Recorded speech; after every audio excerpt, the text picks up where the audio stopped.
Hello and good afternoon. It's Rebecca Happy here from the Happy Marketing Group and Brockville Local. And today we have an expert in pet photography who's going to join us, and she's the top in the region. So I'd like to introduce you to you, if you don't know, Margaret Link. Hi, Welcome and thanks for joining us. thanks for having me, Rebecca. I'm so glad to be here. How are you? I'm awesome, and I'm really happy to have met you. Like, I didn't know just from like those little messages in Messenger, but it's been just the past like few minutes when we're meeting each other. I'm Mhm. excited about you sharing all the great stuff that you're doing. Oh, I'm excited to tell you not all my secrets, but some of my secrets. Some of your secrets. there, I gotta keep some secrets, right? So, Yeah. yes. So initially, Margaret reached out to the page for Brockville Local because she wanted to tell us about this dog sitting or pet sitting photo op coming at Pet Value, right? Pet Valu in Brockville. That's right. Yeah, So, so they can get portraits done. And but before we get to learning about that event, I want Margaret to share with us because she is actually been in business for over 30 years, and her passion part of photography, even though she's done the wedding bit and the event bit, is doing people's pets. And she's been voted the top pet photographer in Eastern Ontario, and she actually covers a good part of this region. And she's going to share some of her secrets for making a good photo of okay. your pet, right? You're going to tell us your secret. I'll tell you a couple secrets, sure, Rebecca. It's a couple. Just a couple, just a couple. Okay. So we were talking earlier. We talked about what it takes to be a great pet photographer, and I Yeah. said number one was patience. You have to have All patience, right. and patience, and patience on top of patience, because sometimes uh, your pet or the my client's pet that's coming in really just doesn't know what's going on, and you have to direct and figure out their needs and wants, whether it's a keyword like treat or walk or whatever gets their attention. um, but you have to figure that out, so you have to have the patience to find that key. So another one is lighting. So have my own mobile set. I bring it in. So I am using very large strobe lights that hit the dog's fur and accentuate all the portions of the fur. So if you have a darker dog with a black fur, they're really hard to photograph with just a standard camera. So when I use my studio lights, that basically is having the sun on top of your pet, and that so you're going to be able to see his eyes. You're going to be able to see the fur detail, all those important points of your dog that most people can't do with their phone or with their just point and shoot camera. So yeah, so that's a really great thing. So I was wondering if you could maybe tell us one of the most like funniest stories you've experienced Oh, funny, photography, funny, funniest funny stories. Oh, or there's traumatic. Pick a ah. traumatic one or a funny one. Oh my gosh, I have so many stories. I can't I can't even think of just one particular one. Um oh man, I had a lovely elderly client. This is a happy and sad story at the same time. She brought her husband in with the dog, and they got pictures of the two of them together, done with their dog, and uh, and then we did a photo of her husband with the dog. Now he was in his 80s, maybe late 80s, early 90s, and I thought, okay. And we got the photo of the two of them together. The dog was nice, and he was smiling in the photo. And his wife turned to me and said, "That's the only time I've ever seen him smile the whole time we've been married." And so I thought, okay, that's great. We got a nice picture of him and the dog. I thought, this is great. I'm happy. He smiled. He was so happy with the dog. And then I got an email about 6 months later saying that her husband had passed, and they had used that photo of him and the dog on the casket. And Wow. I cried a little bit because I thought, I remember that distinctly. And she's like, everybody was so happy with that particular image for him to Wow. go away with, we'll call it. And Mhm. so that's a happy, sad story, but that's a really good. That was one of my favorite client memories. Uh, Yeah, that's a good one. Well, have you ever had a dog or a cat who wasn't cooperative? Ooh.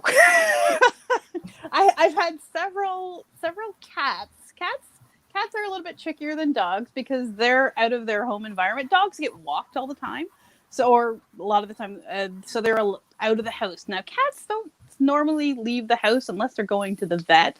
So cats and their carriers sometimes have a different feel for when we get them out. A lot of patience required for cats. I've got scratches on my arms from cats, and it's just part of the it's part of the job. It's part of the job. So, some dogs, again, like I think we talked about earlier, I've had dogs that have just been rescued out of terrible situations, and so they're nervous. So that's again another situation where you have to have patience, and sometimes you're going to get something the first time, and then dogs usually take at least 2 months to decompress into the house that they're in once they've been fostered or rescued. So we do something the first time, and when we get them back again in a couple months, I can see a huge difference. And sometimes it's the ear, sometimes it's the tail, and so you can see a huge difference in decompressed dogs. But yeah, I mean, I've had dogs that have been in terrible situations, and then they're great models, and then some not so great. It all depends on the situation. So, yeah. So you have repeat customers that come like annually or something like that to I, get like I, kind of like when kids go to school, they get their school ex- picture, they get their pet picture done. a lot of Canadians are now retire, or their kids are out of the house, so Mhm. they've gotten a pet or two. And so that was one of the parts of the why I started doing this, was I had so much demand for pets that I'm like, okay, I think this is what we're going to go with. So yes, it's fun for them. It's an interaction, same as going to the dog park. You come and get their photos done. We do spring season, fall season, Christmas season, and yeah, I have people that come every season. I have some people that just come once a year. Some I don't see every year. Some they'll once every other year, but it's great. I love seeing people's dogs. Sometimes we get sweaters, we get jackets, we get coats. So some people are really into, dressing up their pet, which I love too. I love the variety.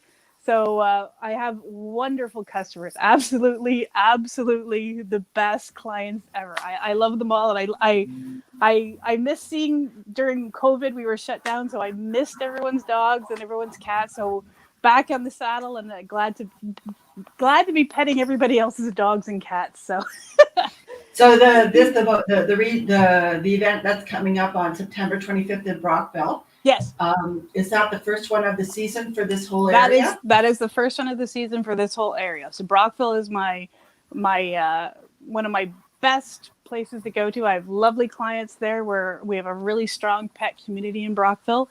So Brockville is our first one, and then the next day we're in Perth.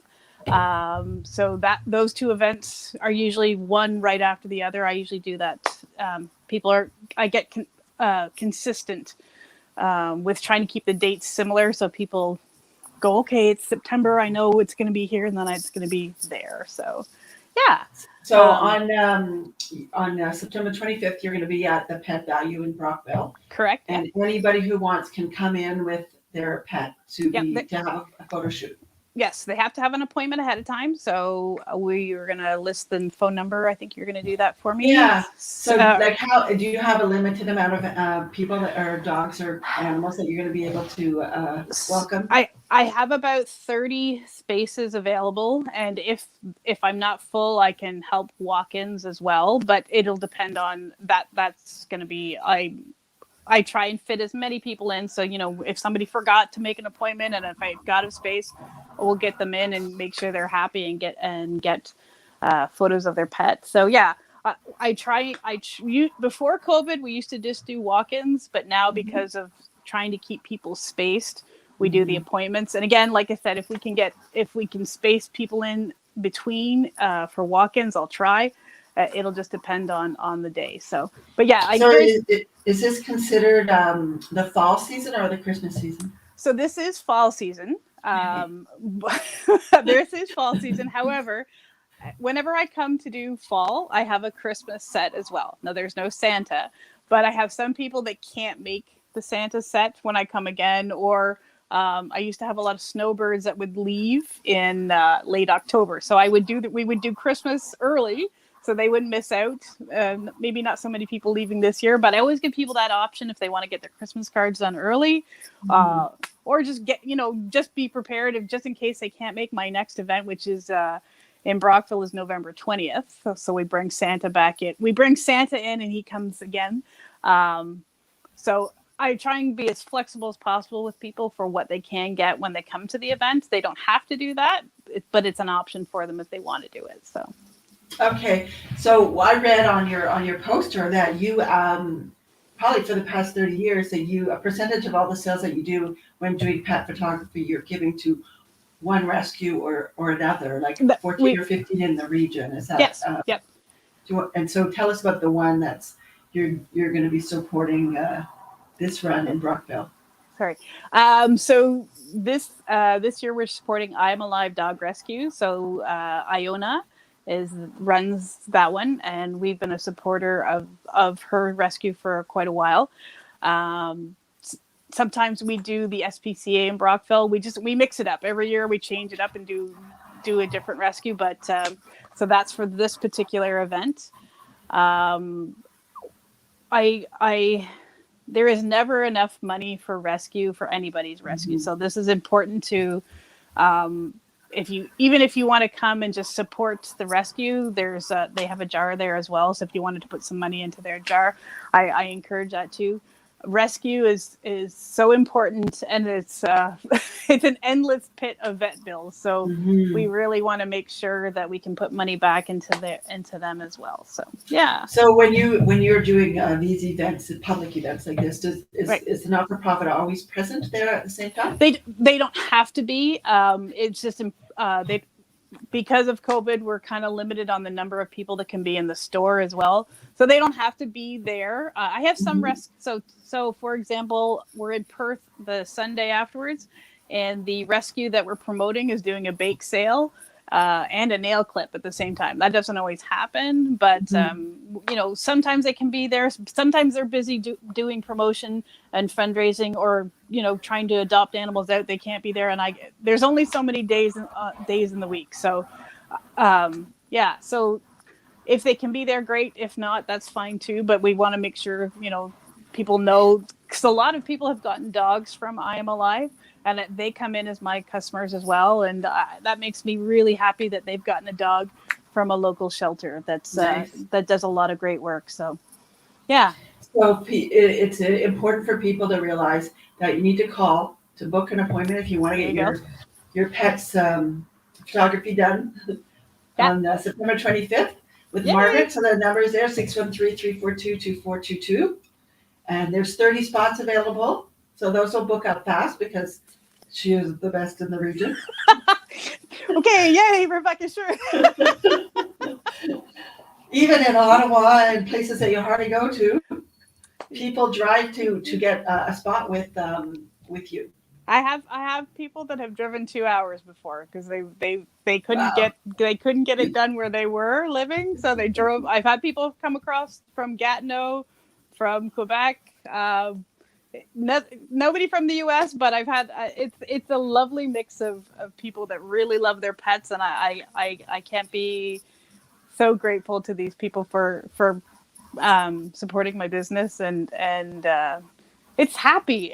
I love it when people leave happy, Rebecca. I don't know how else I could tell you that, but that's so you have the perfect job. I love the joy that this all creates. It's a great thing. So well, thank you so much for sharing all that with us today, and I hope you have big success on September 25th, and at the grand opening of Pet Valu in Prescott too, which sounds exciting at the same time. That's coming up. That one's sorry, I got to just double check the date. October 24th. If you miss us in Brockville, you come to the Pet Valu in Prescott as well. So they've got a brand new store, and we are supporting South Dundas Cat Rescue in that one. Okay. So yeah, lots of fun things happening. In September and October. So Okay. So thanks for joining us, and everybody at Brockville Local watching this, if you get a chance to take it in. Meet your local business owners. Have a good night. thanks, Rebecca. Have a great day.